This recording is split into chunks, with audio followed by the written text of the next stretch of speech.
see how we cushion. Honorable Speaker, last time you spoke about this, I heard you say that Kenyans were making noise, yet a liter of petrol was more expensive in Uganda and they were not making noise. Well, we looked at the figures, it was not exactly accurate. I don't know what the situation is like now, because if you look at the rate of inflation, it had been on a downward trend. Now it's starting to go up, especially because of fuel. What shall we do? Because, I mean, like she says, Kenyans are really hurting. Okay, first of all, Sam, you know, when I make a statement, I think it's good to give the entire context of the statement other than picking one aspect. One aspect is when I compared the prices, but I try to explain why this is a problem. And I think that's important. And I know, and I agree, that Kenyans are hurting. Everybody is hurting, and no one is going to be spared. Whether big businesses, small business, the ordinary boda rider, the ordinary mama mboga, everyone is going to be affected. I'm not cushioned either. Everybody is going to suffer from this.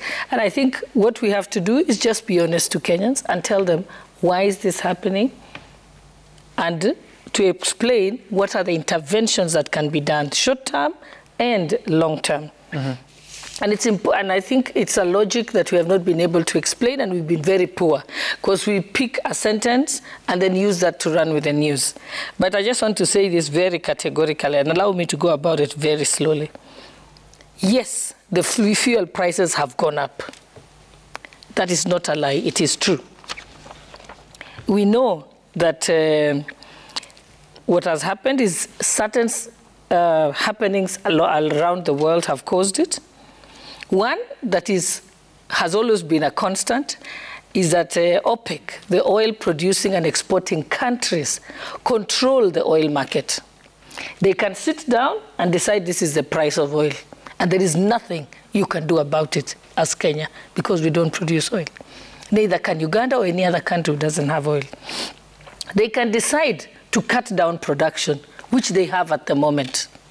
They have made a deliberate decision to cut down production. They have also made a decision that a majority of the refineries are currently under maintenance, so they are closed down. Again, exacerbating the shortage, and therefore the shortage of petroleum products, and therefore the increase of the price. So yes, we are at the mercy of OPEC, the oil producing and exporting countries. Kenyans must know that. And it's one thing, there's nothing we can do. We can only pray that we'll be able one day to produce our own oil. But there are also other solutions. Two, the ongoing war in Russia and Ukraine is not helping. And the new conflict between Israel and Palestine is not helping at all. There's also another factor, which is my number 3 point, is that as winter approaches, there's an increased demand for diesel and kerosene for heating in majority of the world that has winter. So again, that is not something within our control.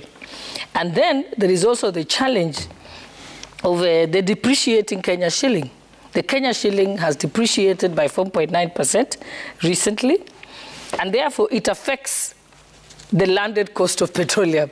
Again, we can do nothing about it because we buy petroleum in US dollars. The landed cost is pegged to the US dollar. The rate was 146 shillings to a dollar. Now it's going to 153 shillings to the dollar, and it may go up. And the depreciating of the Kenya shilling is not, again, unique to Kenya only. If you look at the US Federal Reserves, their interest rate is quite high. So it will affect us. So as we tell Kenyans about the cost, I mean the increase in fuel, is also to explain to them that it is nothing. It is not because of a failure by the government, a failure by the head of state, a failure by a cabinet, or insensitivity for that matter. It is because there are goings on in the world that we have no control over. So yes, we are going through tough times. And like I said, there's short-term methodologies of dealing with it and long-term methodologies of dealing with it. What are the short-term? Short-term that has been done recently was the government utilizing the Petroleum Development Levy. Yes, and this is based on an order that was made, the Petroleum Development Levy order that was made in 2020, to use it for price stabilization. Mm-hmm. So what it does is, it's not a subsidy, it's a fund that is used to cushion the wananchi by stabilizing the amount. And this has sort of helped, because if the current prices that we are increasing prices that we are seeing now, between this, I think it's started on the 14th of October to that is going to be the rate to the 14th of... 15th October to 14th November. Yes, 15th October to 14th November. Currently, the petrol has increased by 5.7, about 6 shillings.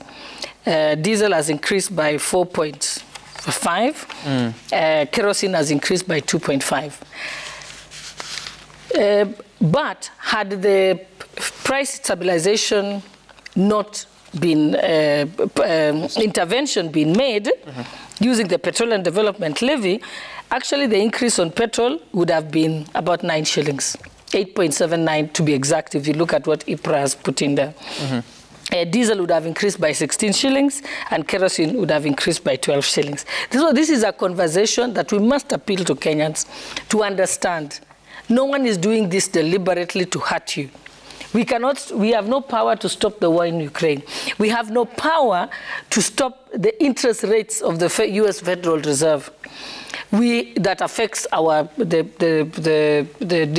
Kenya shilling by depreciating it. We have no control over the winter, which causes demand for kerosene and diesel for heating. But what the government can control, and they've done 2 interventions so far. One was employing the price stabilization fund. And secondly, when the government-to-government deal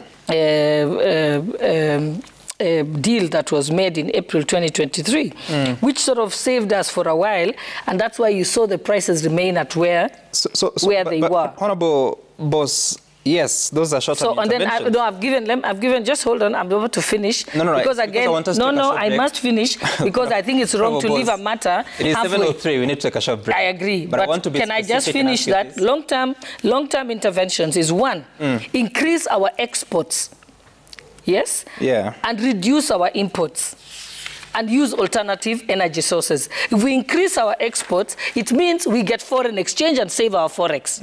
If we reduce our imports, we also save our forex, which means we cushion the Kenya shilling from depreciating. Okay. So that we're not spending too many dollars. All right. So that we can, whatever is left can be used. That's good, because that's a long-term intervention that you're proposing there. I've given a short-term that has been done. Yes, you have, and I'm coming to the short-term, because if you look at the spread of the prices, to get to 217 shillings, you have also taxed that product at 80 shillings. 80 shillings out of landed cost of about 120 would be close to 60-something, almost 70%. So the taxes are nearly 70% of the landed costs. This is something that is within government's reach. Yes, okay. So now, you're also assuming that when this fuel comes into the country, it will reach the pump by magic. It doesn't. There is costs to get it there. There is a pipeline that must be maintained. There is organizations that deal with managing the safety, the checking the standards in terms of quality control and so on. It does cost money. And where will that money be obtained from? It's by taxes. Even the money that has been used for the price stabilization at the moment is coming from the petroleum levy, a tax. So the question we should be asking as Kenyans is, are those taxes being used for something that is good or not? If we are misusing it, I agree, you should question it. Let's correct something, Honorable Boss, because what you're saying is not accurate. The taxes are